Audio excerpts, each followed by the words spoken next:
La publicité pour le crossover café, lors de sa première apparition sur le marché, s'appelait « Sortez du flux » et beaucoup ont décidé de évader. Ils ont même pris des précommandes pour cette voiture. Il y avait un réel intérêt pour la voiture. Cependant, personne n'a vraiment réussi à échapper. Le Mokka est arrivé en Ukraine avec un équipement presque complet de moteurs, dont un turbodiesel 1.7 de 130 chevaux, le seul de la gamme de moteurs capable de stimuler correctement un crossover de près d'1,5 tonne. Nous avons également reçu 2 moteurs essence de 140 chevaux, un moteur turbo de 1,4 litres et le bon vieux moteur atmosphérique Opel de 1,8 litres.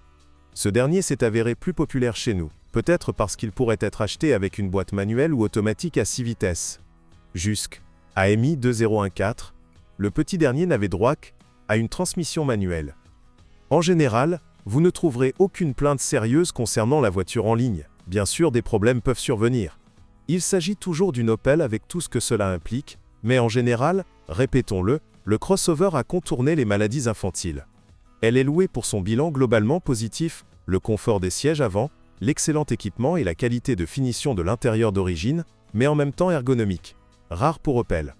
Beaucoup de gens sont même satisfaits de la dynamique, même si, sortir du courant, peut parfois être difficile. Mais le fusil d'assaut japonais Aisin semble à juste titre jouir du respect. Jusqu'à présent, il n'y a aucune plainte concernant sa fiabilité. Il n'y a pas non plus de problème de fonctionnement des 2 moteurs, mais cela est plutôt dû à la jeunesse. On aime aussi la tenue de route, même si un spécialiste, ayant rendu hommage à la bonne stabilité directionnelle d'une voiture à empattement court, découvrira vite un volant plutôt vide, des roulis dangereux dans les virages provoqués par un centre de masse élevé, et une dérive tout simplement banale. Mokka sursaute, alors qu'un camion passe à toute vitesse. L'isolation phonique laisse également beaucoup à désirer. Eh bien, puisque nous n'avons pas encore pu collecter des statistiques représentatives des pannes, passons aux défauts généralisés, là encore, collectés sur les forums de propriétaires. La courte portée des moteurs peut-elle être considérée comme un inconvénient? Aujourd'hui, le problème vient plutôt des services officiels, qui sont rarement en mesure de résoudre des problèmes complexes liés à des électroniques. On se souvient ici d'un des malheurs du crossover. Le système aime désactiver la transmission intégrale au moment le plus inopportun, ce qui provoque l'apparition d'un avertissement désagréable à l'écran. Pour cette raison, beaucoup sont sûrs que le 4x4 ici fonctionne de manière arbitraire, et que l'embrayage est sujet à la surchauffe, ce qui n'est pas tout à fait vrai.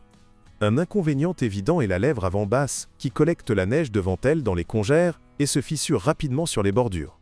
Les phares s'embuent. Et le système de réglage adaptatif de éclairage AFL tombe souvent en panne, surtout par temps froid avec des phares non chauffés. Presque tous les propriétaires de Mokka ne sont pas d'accord avec leurs essuie-glaces.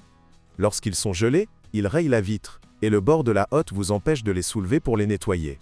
La recherche de la position technologique, verticalement au milieu, ne mène à rien.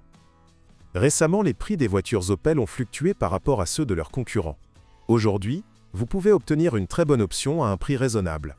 L'entretien n'entraînera pas non plus de coûts particuliers, mais n'oubliez pas qu'Opel peut perdre considérablement de la valeur, même sur de courtes périodes de temps. Et Mokka ne fait pas exception. Bonjour les amis. Vous cherchez une voiture d'occasion? Vous devez prêter attention au site web carm.pro. Carm.pro est grand catalogue de voitures, moteurs, boîtes de vitesse. Et le meilleur, c'est que vous pouvez trouver des informations sur les pannes de n'importe quelle pièce. Complètement gratuit. Allez sur le site web carm.pro et découvrez tous les éventuels points faibles des voitures d'occasion.